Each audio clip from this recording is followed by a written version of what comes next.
Yes, last point. Yes, Miss. Critical velocity. Critical velocity means काय? हाँ sir आहे. Critical velocity of satellite.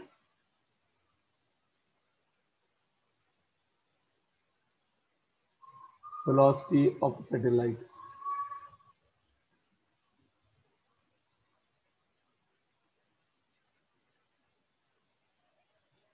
समजा ही अर्थ असेल तर तिचा मास आहे कॅपिटल एम, रेडियस आहे आर आणि M mass of satellite H एवढ्या उंचीवरती जर रिव्हॉल्व होत असेल अशी, हा सॅटेलाइट असा फिरत असेल सर्क्युलर ऑर्बिटमध्ये, तर त्याची जी हॉरिझॉन्टल व्हेलॉसिटी किंवा जी व्हेलॉसिटी व्ही सी ती 1, हे अंतर काय रे, स्मॉल आर म्हणतो आपण. स्मॉल आर बरोबर काय असते, आर प्लस एच, आणि acceleration due to the gravity H एवढ्या उंचीवरती जी एच असते. त्यामुळे जी एम बरोबर काय, G H into R plus H bracket square असते. बरोबर. मग मला सांगा व्ही सी बरोबर एक formula square root of G M divided by small R हा आलता. दूसरा formula V C is equal to square root of G M divided by R plus H. तिसरा formula V C is equal to G M ची किंमत ही जर ठेवली तर square root of G H into R plus H हा आलता. मग नोट काय, जर if satellite revolve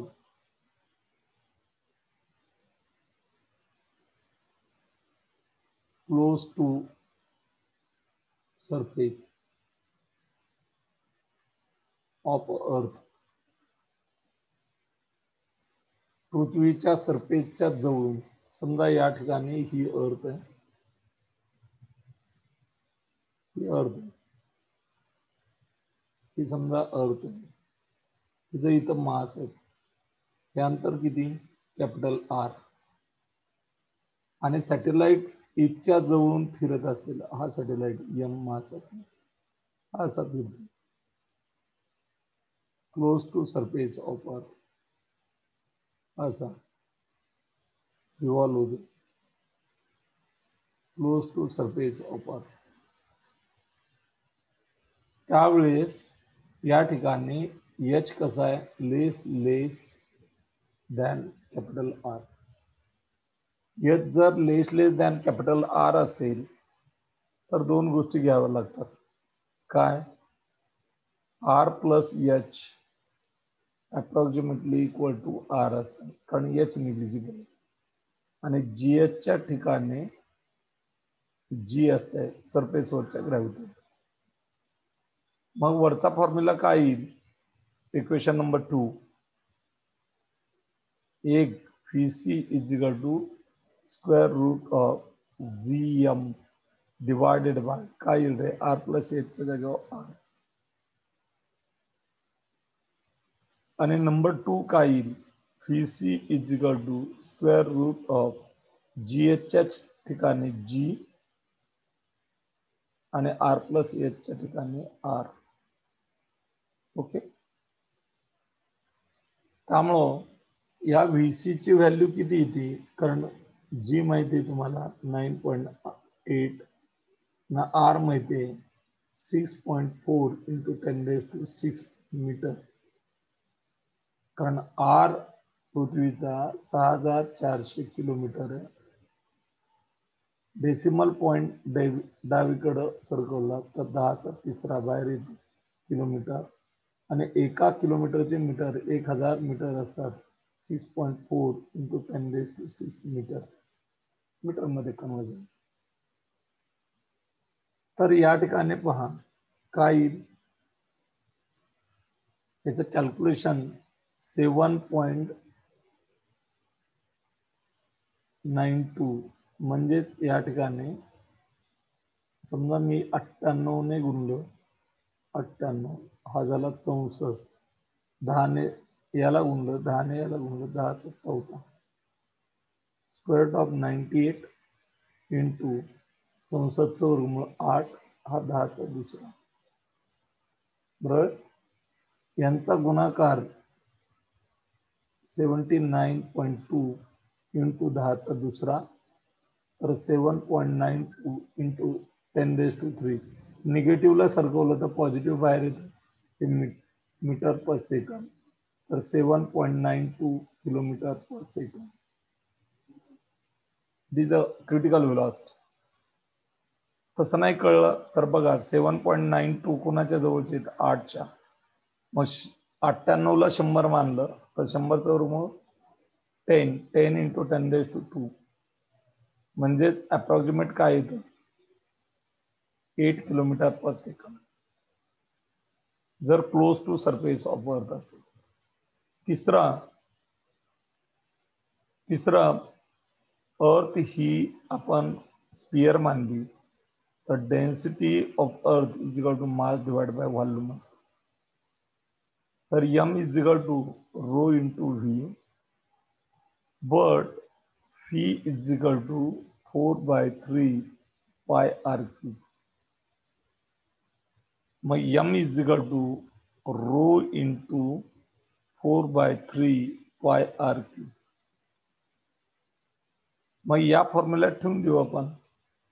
मग VC काय रे, square root of GM divided by R. VC is equal to square root of G divided by R into M ची किंमत ही ठेवून द्यायची, ही row into 4/3 pi R cube. R ला R कॅन्सल, R स्क्वेअर राहील, G rho 4 pi R square divide bye 3. या 4चा आणि R स्क्वेअरचं वर्गमूळ निघतं, 4चं वर्गमूळ 2 R इंटू स्क्वेअर ऑफ काय राहिलं, G रो पाय, म्हणजे pi rho G divided by 3 in terms of density when close to surface of earth. म्हणून 3 फॉर्म्युले माहित होतात क्लोजला. एक नोट, एक काय, VC is equal to square of GM divided by R. 2 काय, VC is equal to square of GR. वेगवेगळे form क्लोजचे. 3 VC is equal to 2R into square of pi rho G divided by 3. Capital G rho R दिला तर हाच formula वापरावा लागेल, GR दिला तर हाच, आणि GM दिला, GM आणि R दिला तर हा. क्लोज टू सरफेस ऑफ अर्थ जर रिव्हॉल्व होत असेल सॅटेलाइट तर इट्स अ क्रिटिकल व्हेलॉसिटी, त्याची क्रिटिकल व्हेलॉसिटी, बरोबर आहे. Then next point, what is the period of satellite? What is the period of satellite? किंवा periodic time. Period of satellite किंवा periodic time of satellite. Period of satellite of a satellite. सॅटेलाइटला अर्थच्या भोवती एक फेरी पूर्ण करण्यासाठी लागणारा time, त्याला आपण period of satellite असे म्हणतो. सॅटेलाइटला पृथ्वीच्या भोवती एक फेरी पूर्ण करण्यासाठी लागणारा time, that is the time taken by satellite. Time taken by satellite to complete one revolution. To complete one revolution. revolution. पुन्हा भोवती round the earth is called as period of satellite.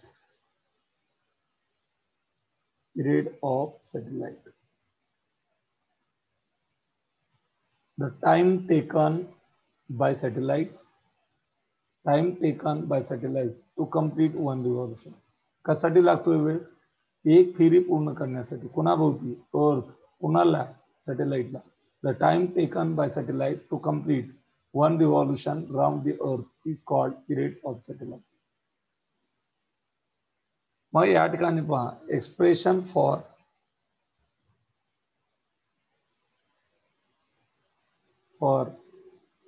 period of a satellite.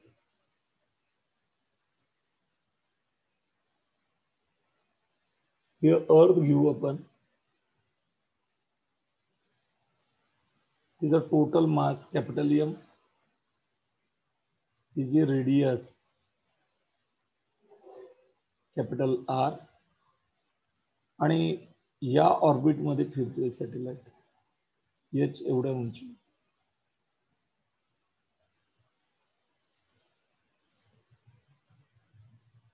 H एवढ्या उंची होती. या orbit मध्ये satellite फिरतो.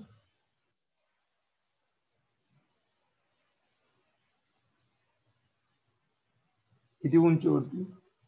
H एवढ्या उंची होती. हे सॅटेलाइट आहे. त्याचा मास आहे एम. तर स्पीड असतोय सर्क्युलर फिरत असेल तर स्पीडला क्रिटिकल स्पीड म्हणतात व्हीसी. या दिशेत फिरतोय असा. डायग्राम तीच इथे रिव्हॉल्युशन ऑफ सॅटेलाइट. मग हे काय रे? ऑर्बिटची रेडियस सेंटर पासून. मग एच एवढ्या उंचीवरती ऍक्सलेरेशन ड्यू टू ग्रॅव्हिटी असते जी एच. मग let capital M mass of earth, capital M, small m, mass of satellite.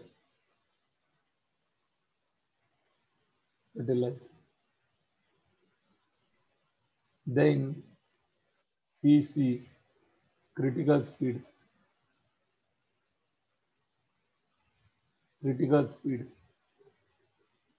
Then GH, acceleration due to gravity.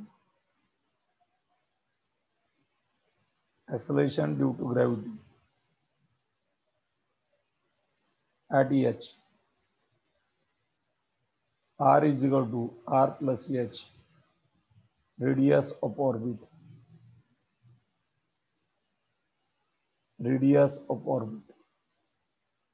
For circular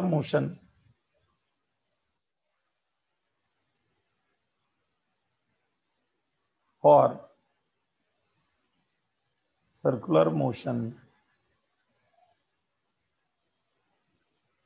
centripetal force is equal to gravitational force. Centripetal force, mass of satellite, त्याचा वेग v square divided by r is equal to gravitational force capital G, m1 म्हणजे capital M, m2 म्हणजे small m, दोघांच्या मधलं अंतर small r square. m cancel, r cancel, एक r राहील. Taking the square root, Vc is equal to square root of Gm divided by R. हे आपण critical speed काढता नाही केलं होतं.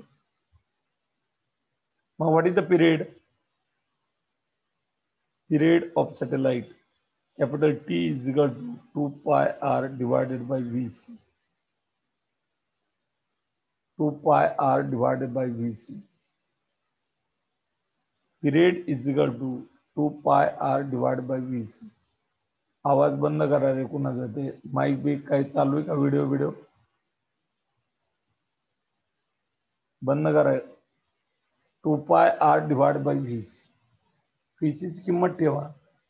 T is equal to 2 pi r divided by VC square root of GM divided by R. हा उलटून गुणिले लिहिता येतो 2 pi r into square root of r divided by GM. But square root of r square is equal to r असते. बरोबर आहे का? मग r मला वर्गमुळात पाठवायचा म्हणलं तर स्क्वेअर रूट होईल. हा r मला आत पाठवायचा. t is equal to 2 pi into square root of हे r divided by gm तर आहेच आहे पहिलं, बट हा r आत गेला म्हणजे r स्क्वेअर झाला. r square into r cube. So t is equal to 2 pi into square root of r cube divided by gm, and it is the period. It is the period. So that equation number 2. या equation 2 ला square करू आपण. Squaring on both sides. Both sides. काय t चा वर्ग 2 पाय चा वर्ग 4 पाय स्क्वेअर, वर्गमूळ कॅन्सल होईल r cube divided by gm. अपन t square is equal to 4 pi square divided by gm into r cube. मला ब्रॅकेट टाकू. मग हा काय असेल रे? कॉन्स्टंट आहे. 4 pi square divided by gm is a constant. त्यामुळे काय राहील? t square directly proportional to r. That equation number 3. मग समजा मी y axis वरती t square घेतलं आणि इकडं r cube घेतलं, तर t square y वरती घेतला म्हणजे y directly proportional r cube direct x वरती, अर्थात y directly proportional to x ला. नेचर ऑफ ग्राफ काय येईल? Straight line. स्ट्रेट लाईन येईल. हा जर थीटा असेल तर tan theta is equal to काय? स्लोप बरोबर काय? Tan theta. टॅन थीटा बरोबर काय? y by X. मग y कोण आहे? टी स्क्वेअर आहे आणि हा एक्स कोण आहे? R cube.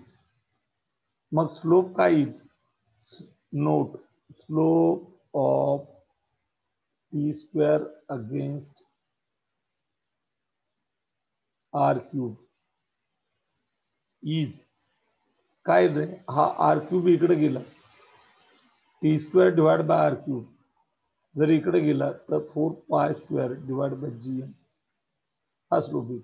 आणि स्ट्रेट लाईन असेल तर स्लोप कसा असतोय? कॉन्स्टंट. थीटा बदलत नाही म्हणजे टॅन थीटाची किंमत बदलत नाही. It is the constant. It is the constant. आता आपण आपल्याला कधी कधी क्वेश्चन असाही विचारला जातो, शो दॅट किंवा prove that T square directly proportional to R cube. आता पुढचे पिरियडचे फॉर्म्युले वेगवेगळे काढायचे, तर परत इक्वेशन 2 वापस इथं घेऊ. फ्रॉम 2 काय t is equal to 2 pi into square root of r cube divided by g. बरोबर. याच्या पुढे जायचंय आपला.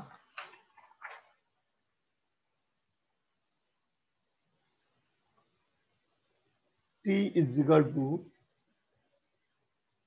2 pi into square root of r cube divided by g. बरोबर. But r is equal to r plus h. त्यामुळे t is equal to काय? 2 pi into r plus h कंसाचा घन डिवाइडेड बाय g. हे पिरियडचा फॉर्म्युला. So that equation number 4. पुढे आणखी वेगळ्या फॉर्म मध्ये जायचे. बट ॲट हाईट h वरती gm ची व्हॅल्यू किती, gh into r plus h ब्रॅकेटचा वर्ग. So t is equal to 2 pi into square root of r plus h bracket raise to 3 divided by gh into r plus h bracket. स्क्वेअरला square cancel, वरती एक राहील. So t is equal to 2 pi into square root of r plus h divided by gh, and it is the formula for period of satellite. Say that equation number 5. Say that equation number 5. मग period of satellite मध्ये तुम्हाला काय काय लक्षात ठेवावं लागेल. एक note, एक capital T is equal to problem solve करताना 2 pi R divide by 20, basic formula. Number 2, R बरोबर आर प्लस एच बी करू शकता, कारण या ठिकाणी जर आर दिला नसेल तर आर प्लस एच दिला असेल, किंवा तुम्ही सेपरेट आर काढून इथं किंमत ठेवली तरी चालते. Capital T is equal to 2 pi into square root of R cube divided by GM. तीसरा formula T square directly proportional to R cube. चौथा formula T is equal to 2 pi या small आरच्या ठिकाणी आर प्लस एच चा घन divide by G. आणि पाचवा formula T is equal to 2 pi into square root of GM च्या ठिकाणी आर प्लस एच चा square G H into R plus H divided by G H. फॉर्म्युले तयार करता आले पाहिजे, पाठ होत नसतात. लक्षात आलं. आता आपण पाहणार आहे if satellite, if satellite revolve close to surface of Earth, close to surface of Earth,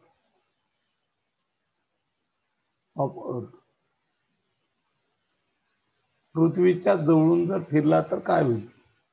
म्हणजेच जवळून फिरतो म्हणजे हाईट कशी असेल, लेस दॅन आर. मग R plus H approximately equal to R घ्या आणि G H approximately equal to G घ्या. ओके. आर प्लस एच म्हणजे स्मॉल आर. मग आर काय घ्यायचा, कॅपिटल आर. मग या ठिकाणी पहा एक इक्वेशन काय होईल, T is equal to 2 pi into square root of R plus H च्या ठिकाणी या आर प्लस एच च्या ठिकाणी किंवा स्मॉल आर च्या ठिकाणी आर घेतला, R cube divided by G. And number 2, T is equal to 2 pi into R plus H च्या ठिकाणी आर आणि जी एच च्या ठिकाणी जी. याच्या किमती माहिती आहेत आपल्याला. जर याची किंमत 2, पायची किंमत 3.14, आर ची किंमत 6.4 इंटू 10⁶ डिवायडेड बाय 9.8 हे कॅल्क्युलेशन जर केले तर याचं उत्तर येतं 5077.5 सेकंद. 5077.5 सेकंद. सेकंदाचे मिनिट करायचे असेल तर 60 ने भागायचे. याचाच अर्थ 84.6 minute close to surface of earth. एवढा पिरियड लागतो. म्हणजे पृथ्वीच्या क्लोज टू सरफेस जर तो फिरत असेल तर 1.5 तास खूप झाला.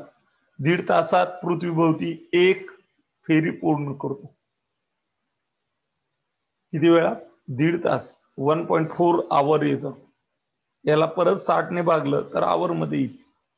1.4 आवर काय येतं? 1.4 आवर मध्ये. तिसरा इन टर्म्स ऑफ डेन्सिटी. सियर एम इज इक्वल टू काय असते, रो व्ही, कारण रो बरोबर M by V. Is equal to rho into 4/3 pi R cube. पृथ्वी गोल नाही, कॅल्क्युलेशनसाठी गोल घ्यायची. मग या फॉर्म्युल्यात ठेवून देऊ किंमत कोणत्या, या काय येईल, T is equal to 2 pi into square root of R cube divided by G M. T is equal to 2 pi into square root of R cube divided by G into 1/m. 1/m म्हणजे या एमचा reciprocal करायचा, जे छेदाला आहे ते अंशाला ना अंशाला आहे ते छेदाला. 2 pi into square root of R cube divided by G into 1/m काय येईल, 3 डिवायडेड बाय रो 4 पाय आर क्यूब. बरोबर आहे का. आर क्यूबला R cube cancel. 2 pi into square root of 3 divided by 4 pi row G 4 pi row जी. हा 2 पाय आत लावला तर वर्ग होईल. या 2 पायचे 4 पाय स्क्वेअर झाले. हा 3 डिवाइड बाय 4 पाय रो जी जाग्यावर 4 ला 4 कॅन्सल, 1 पाय कॅन्सल, 1 पाय वरती राहील. Is equal to square root of 3 pi divide by rho G. म्हणून close to surface of earth T is equal to square root of 3 pi divided by rho G. 3 pi divided by rho G. Okay, एकदा पाहून घ्यायचा हा formula expression. Recording. Okay, bye.